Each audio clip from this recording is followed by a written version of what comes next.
The time zone map is a hodgepodge, a jigsaw puzzle by Dali. That is a brilliant quote from James Gleick in the New York Times, and honestly, it hits the nail right on the head. Have you ever actually stopped to look at a global map of time zones? It is not some neat, logical grid of perfectly spaced lines. It's a jagged, politically driven, wildly chaotic puzzle. Today in this explainer, we're diving deep into the massive, complicated infrastructure holding all this chaos together, and the very serious movement that wants to tear it all down. Welcome to the explainer. Today, we're exploring a fascinating tension. On one side, we have our incredibly complicated reality of global timekeeping, and on the other, a radical, bold proposal for ultimate simplicity, completely abolishing time zones worldwide. We're going to be pulling from a wild mix of historical proposals, along with some incredibly dense, highly scientific reports from the folks over at the International Bureau of Weights and Measures. Here is our roadmap for today.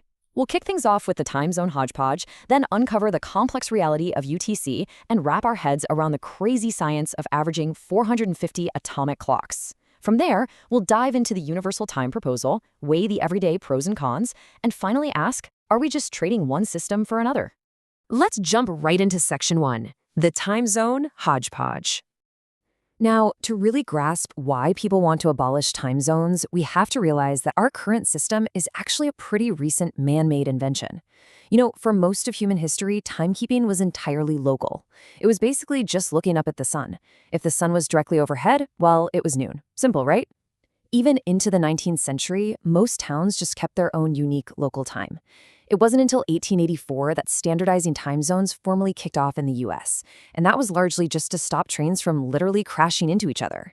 So yeah, time zones, totally man-made, and relatively new. And because the system is such a messy patchwork, experts have spent the last half-century pitching some pretty radical alternatives. Back in 1976, the legendary sci-fi author Arthur C. Clarke actually proposed using a single global time zone. And you might remember the Swatch internet time attempt in the 90s to create a universal metric. That was a wild time. More recently, though, we've got economics professor Steve Hanke and astrophysics professor Dick Henry from Johns Hopkins University fiercely championing this.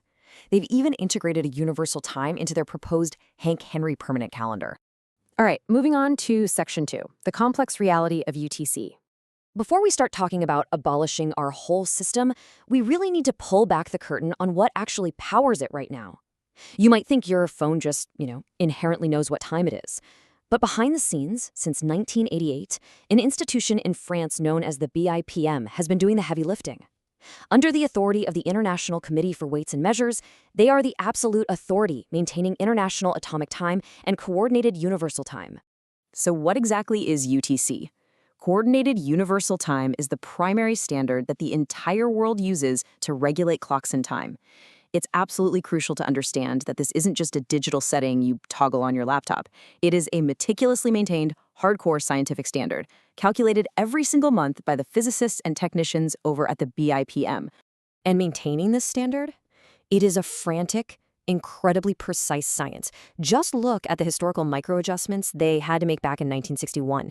We're talking about mind-bending tweaks, like a negative 150 times 10 to the negative 10th power, right alongside a positive 0.050 step adjustment in the exact same year. Scientists were constantly, frantically crunching the math just to keep our global time perfectly aligned. Which brings us to section 3, averaging 450 atomic clocks. To really wrap your head around the sheer, staggering scale of this global infrastructure, I want you to start with just one number, 80. That is the number of separate global timing centers operating around the world right at this very moment.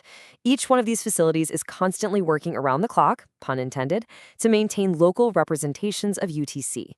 Now, across those 80 centers, they operate a massive, synchronized network of about 450 atomic clocks. Think about that for a second. Every single time you glance at your watch, you are essentially relying on a network of 450 atomic clocks, continuously, obsessively verifying the exact duration of a single second. It is mind-blowing. So how on earth do they coordinate all of this? Well, the BIPM takes time differences from these clocks at exactly 5-day intervals. Then they run this massive iterative algorithm to produce what's called a free atomic timescale, or EAL. But they don't stop there. Because the Earth's rotation isn't actually perfectly steady, it wobbles a bit, they have to add a mathematical linear function to guarantee strict accuracy. That gives us International Atomic Time. And finally, from all of that, our UTC is derived. It's an incredibly dense, heavy scientific process just to keep the world ticking on the exact same beat. All right, let's pivot to Section 4, the Universal Time Proposal. Now that we know the immense scientific weight of our current system, let's look at that radically simple alternative we mentioned earlier. What if we just abolish time zones entirely? What if the whole world operated on UTC as their local standard time? No more calculating offsets, no more Eastern Standard or Pacific Daylight Time, just one single time globally. When the clock strikes 12 in London, it strikes 12 in Tokyo, and it strikes 12 in Los Angeles, at the exact same moment. And look, this isn't purely science fiction. A universal UTC is already absolutely critical for industries where global coordination is a matter of life and death. Airline operators around the world already run on it. It's used constantly in complex military operations. Big organizations like the U.S. National Oceanic and Atmospheric Administration rely on it entirely, and astronauts up on the International Space Station use it to govern their daily lives. In fact, some people argue that because these massive industries use it so effortlessly, having a permanent global time zone is completely feasible for the rest of us. Okay, Section 5, weighing pros and cons. Let's look at the daily impacts. If we actually adopted this single global clock, the advantages would be pretty clear right out of the gate. For one, it completely removes the headache of calculating regional differences. I mean, no more missing a Zoom meeting because you did the math wrong in your head. Plus, there are actually documented health benefits for aligning our circadian rhythms more naturally. But on the flip side, the disadvantages are equally stark. In places like the Americas and the Asia Pacific, the actual calendar date would literally change right in the middle of daylight hours. We'd have to completely reinvent how we use basic words like morning and evening. To really ground this theory, let's visualize what it would actually look like. If we abolish time zones, at exactly 8 a.m. worldwide, the sky in the eastern United States would be pitch black. It would look exactly like a traditional 3 a.m. Meanwhile, at that exact same 8 a.m. on the clock, the sky in China would look the way 4 p.m. looks to us today. In the UK, 8 a.m. would look exactly as it always has. It fundamentally, permanently divorces the number on the clock from the physical position of the sun in the sky. And that leads us to our final section, Section 6, trading one system for another.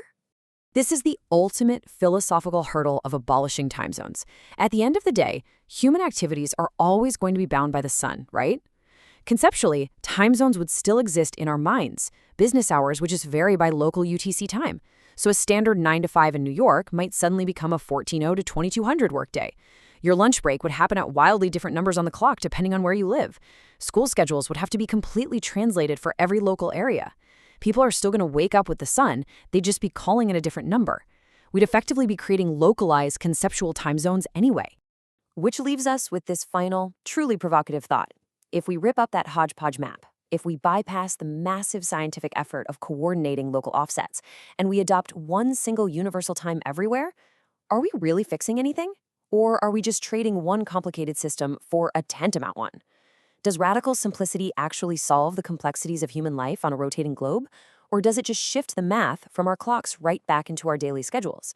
Well, that is something you'll have to decide for yourself. Thank you so much for joining this explainer, and we will see you next time.